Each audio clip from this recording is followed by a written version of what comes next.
എൻ്റെ കൂടുതലുള്ളത് കൽപ്പറ്റ നിലയത്തിലെ സഹപ്രവർത്തകരാണ്. ഈ സംഭവം നടക്കുന്നത് 29-ാം തീയതി അതിരാവിലെയാണ്. നമുക്ക് മെസ്സേജ് കിട്ടുന്നത് 1:45 മണിക്ക്. നമുക്ക് കിട്ടുന്ന മെസ്സേജ് ഇങ്ങനെയായിരുന്നു: സാറേ, മുണ്ടക്കൈയിൽ ഉരുള് പൊട്ടിയിട്ടുണ്ട്, എത്രയും വേഗം വരണം, ഞങ്ങൾ ഉടനെ മരിക്കും. ഒന്ന് പെട്ടെന്ന് വരാൻ ഞാൻ പറഞ്ഞു, നിങ്ങളുടെ പേരെന്താണ്? എൻ്റെ പേര് മണികണ്ഠൻ സാറേ, ഓടി വരണം. വീണ്ടും പറയുന്നത് അങ്ങനെയാണ്. പിന്നെ ഫോൺ നമ്പർ എഴുതിയെടുത്തില്ല, കാരണം നമുക്ക് ഫോൾഡറായിട്ടുള്ള കാരണം ഫോൺ നമ്പർ കിട്ടി. ഉടനെ തന്നെ നമ്മുടെ ARTയിലെയും MEUവിലായിട്ട് 15ഓളം ജീവനക്കാർ ഉടനെ തന്നെ സംഭവ സ്ഥലത്തേക്ക് കുതിക്കുകയായിരുന്നു.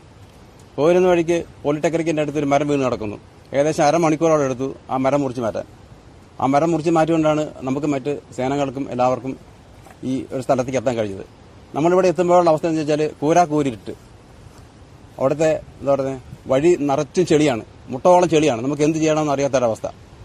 അപ്പം അവിടെ കൂടി നാട്ടുകാർ പറഞ്ഞു, സാറേ അങ്ങോട്ട് പോകരുത്, പാലം ഒലിച്ചു പോയിട്ടുണ്ട്. അപ്പം നമ്മൾ പറഞ്ഞു, പാലം ഒലിച്ചു നോക്കട്ടെ. നമ്മളുടെ തന്നെ അവിടെ വെളിച്ചമില്ലാത്തതുകൊണ്ട് അസ്ക അവിടെ കത്തിച്ചു വെച്ചു.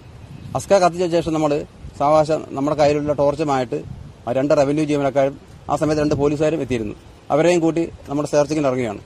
സെർച്ചിങ്ങിന് ഇറങ്ങി ആ സ്കൂളിന്റെ അവിടെ ചെല്ലുമ്പോൾ ഒരു സ്ത്രീ അവിടെ തിണ്ണേ കിടക്കുന്നുണ്ട്. ആ സ്ത്രീയെ നമ്മളെ രക്ഷിച്ചു കൊണ്ടുപോകുക. വീണ്ടും നമ്മൾ ആരെങ്കിലും ഉണ്ടോ എന്ന് സെർച്ച് ചെയ്യാൻ നേരത്താണ് നാട്ടുകാർ വിളിച്ചു പറയുന്നത്, ഓടിക്കോ അടുത്തത് വരുന്നുണ്ടെന്ന് കേൾക്കുന്നത്. നമുക്ക് എന്താണെന്ന് മനസ്സിലായില്ല ആദ്യം. ഞങ്ങൾ എന്തായാലും ശരി ഓടിക്കോ എന്ന് പറഞ്ഞതുകൊണ്ട് നമുക്ക് തോന്നി എന്തോ വലിയ സംഭവം നടക്കാൻ പോവുകയാണ്. ഉടനെ ഞങ്ങൾ ഓടുകയാണ്. കൂടുതൽ ഭയങ്കര ഭീകരമായ ഒരു ശബ്ദവും കേൾക്കാം. ഞങ്ങൾ ഓടി ചെന്ന് ഒരു ഗേറ്റ് കടന്ന്, ആ ഗേറ്റ് എന്താ ഭാഗ്യത്തിൽ പൂട്ടിയിട്ടില്ലായിരുന്നു. കറക്റ്റ് വഴിയിലേക്ക് കയറി ഞങ്ങൾ തേയിലത്തോട്ടത്തിലേക്ക് ഓടി കയറിയായിരുന്നു. തൊട്ട് പറയാതെ വലിയ മലവെള്ളപ്പാച്ചിൽ. അത് 2ാമത്തെ ഉരുൾപൊട്ടലായിരുന്നു. ആദ്യത്തെ ഉരുൾപൊട്ടിനേക്കാളും ഭീകരമായിരുന്നു 2ാമത്തെ ഉരുൾപൊട്ടലെന്നാണ് പിന്നീട് മനസ്സിലാക്കാൻ കഴിഞ്ഞത്. നമ്മൾ കയറിയ കുന്നും ആ സമയത്ത് കടന്ന് കിടുകിട വിറക്കുകയായിരുന്നു. തൊണ്ടയിലെ വെള്ളമെല്ലാം വറ്റിപ്പോയി നാവ് അണ്ണാക്കിലേക്ക് ഒട്ടുന്നൊരവസ്ഥയായിരുന്നു. വെള്ളം കുടിക്കാനില്ല. അവസാനം പെരുമഴയിൽ നാവ് നീട്ടിയാണ് തൊണ്ട നനച്ചത്. അപ്പം പിന്നീട് ഞങ്ങൾ നേരം വെളുത്തപ്പോൾ ഇറങ്ങി വരുന്ന കാഴ്ച, ഞങ്ങൾ നിന്ന സ്ഥലത്ത് മുഴുവനും വലിയ പാറക്കല്ലുകളും മരവുമായിരുന്നു. അപ്പം ആയുസിന്റെ ബലം കൊണ്ട്, ദൈവാനുഗ്രഹം കൊണ്ട് മാത്രമാണ് ഞങ്ങളിന്ന് ജീവനോടെ ഇരിക്കുന്നത്. അങ്ങനെ ഞങ്ങളങ്ങനെ കുന്നിന്റെ മുകളിൽ കയറി ഏകദേശം 1 മണിക്കൂറോളം പേടിച്ച് അവിടെ ഇരുന്നു. പിന്നീട് മനസ്സിലായി ഏകദേശം ഒഴുക്കിന്റെ ഒരു ഫ്ലോ കുറഞ്ഞിട്ടുണ്ട്. ഞങ്ങൾ താഴേക്ക് ഇറങ്ങി വന്നു. ടോർച്ചുമായിട്ട് അന്ന് കുന്നിൻ മുകളിൽ കയറി നിന്ന ആൾക്കാരൊക്കെ രക്ഷിച്ചു. അപ്പോൾ ഇതിന്റെ ഇടയ്ക്ക് ഞങ്ങൾ ആദ്യത്തെ പൊട്ടലിന്റെ സമയം കഴിഞ്ഞ ഉടനെ വരുന്ന സമയത്ത് ടോർച്ചടിച്ച് പലരും അവിടെ നിൽക്കുന്നുണ്ടായിരുന്നു. അപ്പോൾ പിന്നീട് ഈ 2ാമത്തെ ഉരുൾപൊട്ടിന് ശേഷം അവരെ ആരെയും കാണുന്നില്ല.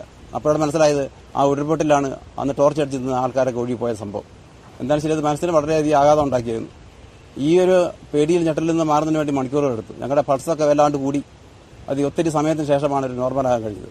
എങ്കിലും അതിന്റെ ഇടയ്ക്കും അവിടെ ഞങ്ങൾ ആ ടോർച്ച് കൊണ്ട് ഒത്തിരി ആൾക്കാരെ രക്ഷിക്കുന്നതിനുള്ള എല്ലാ ഏർപ്പാടുകളും ചെയ്തു. കുറേ ആൾക്കാരോട് ജടം കിട്ടി, കുറേ ആൾക്കാരെ ജീവനോടെ രക്ഷിക്കാൻ കഴിയും. ഏകദേശം നേരം എടുത്തതിന് ശേഷമാണ് മറ്റ് സേനകളൊക്കെ അവിടെ എത്തുന്നത്. അവർ നമ്മളോടൊപ്പം നല്ല രീതിയിൽ സഹകരിച്ചു. ഒത്തിരി നല്ല രീതിയിൽ പ്രവർത്തനം കൊണ്ട് ഏകദേശം അന്ന് വൈകുന്നേരത്തോടുകൂടി 600ഓളം ആളുകളെ നമുക്ക് സുരക്ഷിത സ്ഥാനത്തേക്ക് മാറ്റാൻ കഴിയും. അതിന് നമ്മൾ ആദ്യമായി ചെയ്തത് രാവിലെ തന്നെ ഒരു താൽക്കാലിക പാലം ഉണ്ടാക്കുകയുള്ളതാണ്. അതിനുവേണ്ടി നമ്മൾ അവിടെ ചുറ്റുമുണ്ടായിരുന്ന കവുങ്ങുകൾ വെട്ടി ആ പുഴയ്ക്ക് കുറുകെ ഇട്ടു. നമ്മുടെ ഒരു 2 ലാഡറുകൾ കൂട്ടിക്കെട്ടി നല്ല ബലവത്തായ ഒരു പാലമുണ്ടാക്കി. ആ പാലത്തിൽ കൂടിയാണ് എല്ലാ റെസ്ക്യൂ പ്രവർത്തനങ്ങളും 2 ദിവസമായി നടന്നത്. പിന്നീട് ആ ലാഡർ കുറേ ഭാഗം പൊട്ടിപ്പോയി. എങ്കിലും നമ്മൾ പറയുക, ആ ലാഡർ എത്ര നശിച്ചു പോയാലും ശരി നമുക്ക് ഇത്ര ആൾക്കാരെ ജീവൻ രക്ഷിക്കാൻ കഴിയില്ലെന്ന് നമ്മൾ പറയുകയും ചെയ്തു. പിന്നീട് പിറ്റേ ദിവസവും അന്നും ബോഡിയും മറ്റാൾക്കാരെയും മറ്റ് ഭക്ഷ്യവസ്തുക്കളും എല്ലാം കൊണ്ടുപോയത് നമ്മൾ താൽക്കാലികമായി കെട്ടിയുണ്ടാക്കിയ ഹൊറിസോണ്ടൽ റോപ്പിലൂടെയാണ്. അതിലൂടെ നമുക്ക് ഒത്തിരി കാര്യങ്ങൾ ചെയ്യാൻ സാധിച്ചു. സേനയുടെയും മറ്റു സേനാ വിഭാഗങ്ങളുടെയും എല്ലാ വിഭാഗങ്ങളും